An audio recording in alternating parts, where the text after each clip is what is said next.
আল্লাহ রে ও আল্লাহ রে কোন জমানায় পাঠাইলাই আমার। নারী হলো ঘরের শোভা,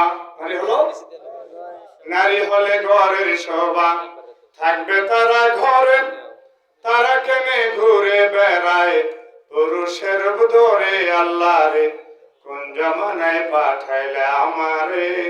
আল্লাহ রে ও আল্লাহ রে কোন জমানায় পাঠাইলে আমার। এমন একটি জমানা আসছে আমরা রাস্তাঘাটে চলার সময় আতঙ্কে থাকতে হয়, ভয়ে থাকতে হয় যে নারীর ধাক্কা খাইয়া আমাদের ইমানি ফাক্কা হয়ে যায়। ঠিক না বেঠিক? যারা বলেন ঠিক কিনা? আদ-দাইয়ুসু লা ইয়াদখুলুল জান্নাহ।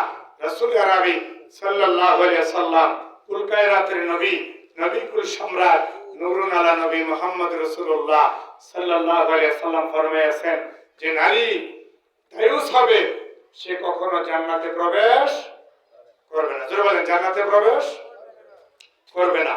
তাহলে আমাদের নারীদেরকে পর্দা শিক্ষা দেওয়ার দরকার আছে না নাই? শুধু নামাজ পড়লে ইসলামের হক আদায় হবে? রোজা রাখলে হবে?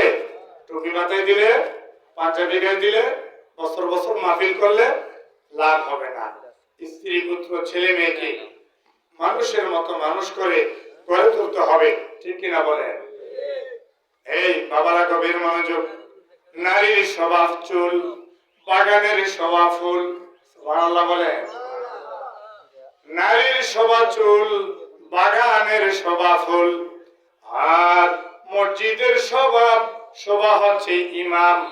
আর এখন ইমামের সামনে যাইয়া সাধারণ একটা মুসল্লিও যাইয়া দেখায় সমাজের সবচেয়ে বেশি বেশি ডিমান্ড। ঠিক না বেঠি?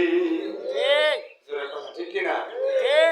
আওয়াজটা একটু জোরে শুনতে চাই, দেখি ডাইনে বেশি হয় নাকি বামে হয় নাকি মাঝখানে বেশি হয়। জোরে বলেন ঠিক কিনা? মাশাআল্লাহ, সবাই বাস করছো, বলেন আল্লাহু আকবার। আল্লাহ কবুল করো, সকলে বলেন আমিন।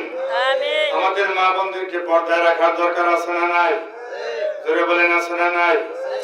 মা ভালো হলে তার মেয়ে ভালো হয়, বাপ ভালো হলে তার ছেলে ভালো হয়, গাই ভালো হলে তার দুধ ভালো হয়, দুধ ভালো হলে তার মাখন ভালো হয়। ঠিক কিনা?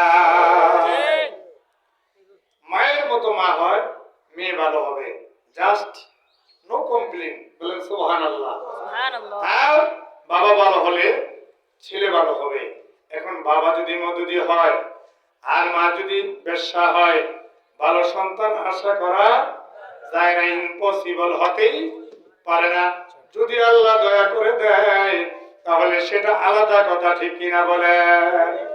সেজন্য আমরা ভালো সন্তানের আশা করলে মা বাবাকে, বোনদেরকে, মা বোনদেরকে পর্দা শিক্ষা দেওয়ার দরকার আছে না নাই? ছেলে মেয়েকে, সন্তানদেরকে দ্বীনি ইলম শিক্ষা দেওয়ার দরকার আছে না নাই?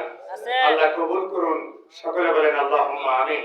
একটু মুহাব্বতে বলেন আল্লাহ আল্লাহ।